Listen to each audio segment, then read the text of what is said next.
Hello students, आज हम class 10th का चैप्टर 3 का इंट्रोडक्शन करेंगे। चैप्टर 3 में क्या है? Pair of linear equation in two variables. जैसे कि आपके चैप्टर का नाम ही दिया हुआ है, पेयर ऑफ लीनियर इक्वेशन, यानी कि दो आपके पास लीनियर इक्वेशन होगी इन टू वेरिएबल्स, टू वेरिएबल में।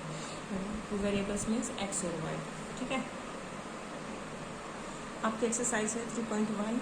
First question is, Aftab tales his daughter 7 year एगो। आफ्ताब क्या कहता है अपनी बेटी से? 7 year ago I was 7 times age old age you were then. जब पिछले 7 साल पहले तुम 7 times, तुम्हारी जो एज थी उसका 7 times मेरी एज थी। मतलब अगर आफ्ताब बोल रहा है कि 7 साल पहले आपकी एज 1 साल थी तो मेरी एज 7 साल थी, यानी कि 1 का 7 मल्टीप्लाई। ठीक है, यानी कि 7 times। उन्होंने क्या बोला है, फिर से हम पढ़ते हैं। Aftab tales his daughter, Aftab अपनी बेटी को बोल रहा है 7 ईयर एगो, 7 साल पहले, आई वाज 7 times, मेरी एज 7 times थी age old age you were then. जो एज आपकी उस टाइम पे थी उसकी 7 times थी। ठीक है, एक कंडीशन तो ये होगी हमारी। सेकंड कंडीशन है also 3 years from now. Also 3 years from now का मीन्स आपके इस प्रेजेंट टाइम से 3 year फ्रॉम नाउ, 3 साल आगे फ्यूचर में।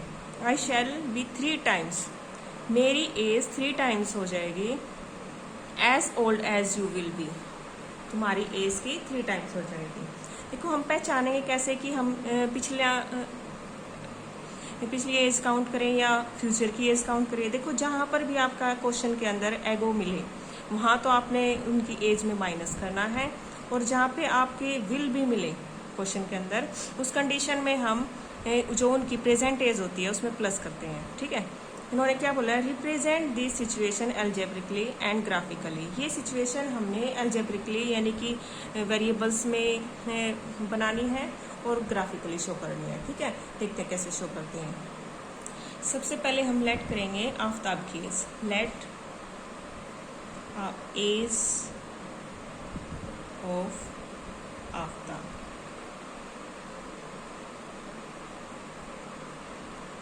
equal to x years. Age of his daughter equal to y years. सबसे पहले तो हम उन दोनों की प्रेजेंट एज सिलेक्ट कर लेंगे। ठीक है, x years और y years। आपकी फर्स्ट कंडीशन है, आप लिखोगे अकॉर्डिंग टू क्वेश्चन। ठीक है, उन्होंने क्या बोला है, 7 year एगो, यानी कि 7 साल पहले। दोनों की एज ऐसे लिख लेंगे एक्स और वाई, ये सबसे आसान तरीका है। सबसे पहले आप क्या लिखोगे यहाँ पे एक्स और एक तरफ वाई। सबसे पहले अब इन्होंने क्या बोला है कि 7 ईयर एगो, 7 साल पहले, तो दोनों की एज में 7 माइनस कर दो। ठीक है, कर दिया माइनस। अब इसके बाद इन्होंने कहा है I was 7 times age old age you were then. अपनी बेटी को बोल रहा है कि 7 साल पहले मैं तेरी एज का 7 गुना था। तो बेटी की एज कौन सी है? वाई। तो y को आप 7 से मल्टीप्लाई कर दोगे तो उसके फादर की एज के इक्वल आ जाएगा। कैसे? देखो, अगर उसकी बेटी का 1 था, ठीक है, उसके फादर 7 है, या आप यूँ ले लो कि ये 21 है उसके फादर की एज, और उस लड़की की है 3। ठीक है, अगर मैं इसको बीम के बीच में इक्वल का साइन लगाना चाहती हूँ तो क्या करूँगी? तो इसको 7 से मल्टीप्लाई कर दूंगी तो दोनों की एज इक्वल हो जाएगी।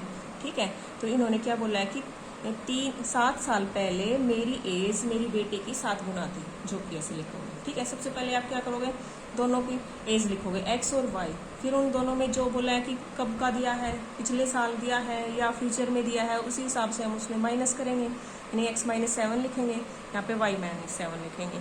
और जिसकी एज, हमेशा आप ये चीज़ ध्यान रखोगे, जिसकी एज छोटी होगी उसी के साथ हम मल्टीप्लाई करेंगे, उसी के साथ प्लस करेंगे, तभी इक्वल का साइन आएगा बीच में। ठीक है, आप ऐसा नहीं करोगे कि आपके इसने बोला है कि आफ्ताब की एज 7 times है तो आप आफ्ताब की एज के साथ ही 7 times कर दोगे। नहीं, जो उसकी बेटी है उसके साथ 7 times से करेंगे। ठीक है, अब हम इसको सोल्व करते हैं। x - 7 इक्वल टू अंदर y, 7 के अंदर मल्टीप्लाई करेंगे ब्रैकेट के, 7y - 49। अब इसको इधर ले आएंगे, x - 7 - 7y + 49। जब आपका 7y इधर इक्वल की साइड आएगा तो ये माइनस का हो जाएगा, प्लस का था, और ये माइनस का यहाँ पे प्लस का हो जाएगा। ये बनेगा आपका x माइनस 7y, इसमें से माइनस का 7 है, प्लस का 49 है, तो माइनस करोगे तो ये आप प्लस का 42 बचेगा इक्वल टू 0। ये आपकी फर्स्ट इक्वेशन है, ठीक है। ये फॉर्म क्या है आपकी एल्जेब्रिकली फॉर्म, ठीक है। जो आपने ये इस इक्वेशन बनाई है इसको बोलते हैं हम एल्जेब्रिकली, ठीक है। अब हम सेकंड कंडीशन लेंगे according to question. Second condition में क्या दिया इन्होंने, 3 years फ्रॉम नाउ। सबसे पहले ये पढ़ते ही आप क्या लिखोगे, पहले यहाँ पे x लिखोगे, यहाँ y लिखोगे। 3 years फ्रॉम नाउ है तो इसमें 3 ऐड कर दोगे दोनों में। फिर इन्होंने बोला है कि 3 टाइम्स, तो 3 टाइम्स मैंने बोला था कि जिसकी एज कम है उसी के साथ हम मल्टीप्लाई करेंगे, बेटी के साथ हम 3 से मल्टीप्लाई कर देंगे इक्वल, और इनके बीच में इक्वल लगा देंगे। अब इस इक्वेशन को सोल्व करेंगे। ये हो गया आपका 3y + 9, इसको इधर ले आएंगे x + 3 - 3y - 9 = 0, x - 3y - 6 = 0। ये आपकी सेकेंड इक्वेशन होगी। ये दोनों आपकी क्या आ गई, एल्जेब्रिक इक्वेशन। अब आपने ग्राफिकली शो करना। ग्राफिकली शो करने के लिए सबसे पहले हम फर्स्ट इक्वेशन को लेंगे। First equation x - 7y + 42 = 0। हम x को एक तरफ करेंगे, बाकी एक तरफ ले जाएंगे। यहाँ पे इसको इस तरफ लेके जाओगे तो ये बन जाएगा, और एक बॉक्स बनाओगे x y। सब आप y की जगह कुछ भी अपनी मर्जी से कोई भी वैल्यू मानोगे, लेट करोगे। यहाँ पे मैंने y की जगह 5 ले रही हूँ। y की जगह 5 लूँगी तो यहाँ पे हम अगर 5 रखेंगे, 7 × 5 - 42, ये हो गया आपका 35 - 42, ठीक है। अब माइनस करने के बाद क्या आएगा, यहाँ से आपका -7 यहाँ पे लिखेंगे। अब हम y की जगह 6 ले लेते हैं। 7 × 6 - 42, ये आ गया आपका 7 × 6 = 42 - 42, यहाँ से 0 0, ठीक है। अब हम 7 की y की जगह हम लेंगे 7 ले लेते हैं, ठीक है। 7 × 7 = 49 - 42 = 7। इनकी जब हमने इसको 7 माना तो हमारा 7 ही आया, ठीक है। अब हमने फर्स्ट इक्वेशन का बॉक्स बना लिया है। अब हम सेकंड इक्वेशन का बॉक्स बनाएंगे, सेकंड इक्वेशन की टेबल बनाएंगे, ठीक है। इसको हम टेबल बोलते हैं। इसके बाद फिर हम इस टेबल की हेल्प से ग्राफ पे शो करेंगे, ठीक है। आपकी सेकंड इक्वेशन है x - 3y - 6 = 0। यहाँ पे हम ऐसे एक बॉक्स बना लेंगे, x y, x को एक तरफ रखेंगे, बाकी इधर ले जाएंगे 0। अब हम y को 0 मान लेते हैं। y को जब हम 0 मानेंगे तो ये आ जाएगा हमारा यहाँ से 6, ठीक है। फिर से हम y की कोई वैल्यू लेट करेंगे, यहाँ मान लेते हैं हम -1, ठीक है। -1 से जब हम मल्टीप्लाई करेंगे तो ये आ जाएगा -3, और 6 में से माइनस करेंगे तो +3 बचेगा। फिर मान लेते हैं हम -2। जब हम -2 मानेंगे तो यहाँ 3 से -2 को मल्टीप्लाई करेंगे तो आपका आ जाएगा -6 और +6 0, तो ये 0 है। अब ये हमारी 2 टेबल आ गई हैं, एक ये इक्वेशन से और एक ये। अब हम इन दोनों को ग्राफ पे शो करेंगे। आपके पास ग्राफ है तो ठीक है, नहीं तो मैं इसके ऊपर ग्राफ बना के दिखा रही हूँ आपसे। ये मैंने ड्रॉ कर लिया है, ठीक है। ये मैंने इसमें 1 सेंटीमीटर का गैप लिया इनके बीच में, ठीक है। अब हम सबसे पहले फर्स्ट टेबल को लेके ग्राफ बनाएंगे। हमारा यहाँ पे x क्या है, -7, देखो कहाँ है, ये है आपकी x डैश, ये x, ये x एक्सिस है आपकी, ये y एक्सिस है, और इसको हम y डैश लिखेंगे। -7 x की ये यहाँ पे, ठीक है, और y क्या आपका 5, तो हम इसके इसी में यहाँ पे लेंगे, ये बनेगा आपका यहाँ पे -7 और 5। x के जो पॉइंट है उसको हम पहले लिखेंगे और y के पॉइंट को बाद में लिखेंगे। अब है आपका 6 और 0।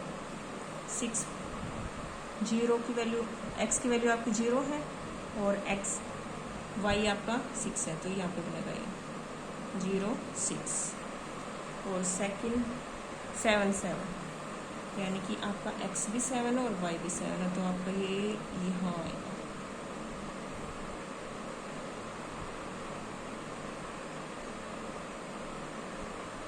7 7। अब आप इन पॉइंट्स को मिला दोगे, इन पॉइंट्स को मैंने ये लाइन ड्रॉ कर ली है, आप भी ऐसे इन पॉइंट को मिलाओगे तो एक स्ट्रेट लाइन आएगी। अब हम सेकंड इक्वेशन के पॉइंट ड्रॉ करेंगे। एक्स आपका 6 y 0, x 6 y 0, तो ये पॉइंट आपके यहाँ आ जाए 0 6 पहले लिखेंगे हम, 0 बाद में। सेकंड पॉइंट है -1 और 3, -1 y का लेंगे हम और x का 3, -1 और 3।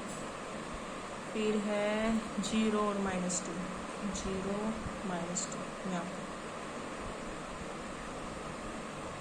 अब इस लाइन को हम ड्रॉ कर लेंगे।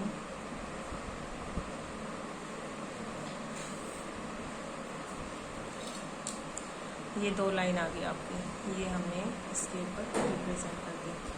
और ये इस इक्वेशन का नाम यहाँ पे लिख देंगे जिसका हमने सॉल्यूशन निकाला है, x - 7y + 42 = 0। और सेकंड है आपकी x - 7y + 42 = 0। ये आपका सॉल्यूशन है, ठीक है।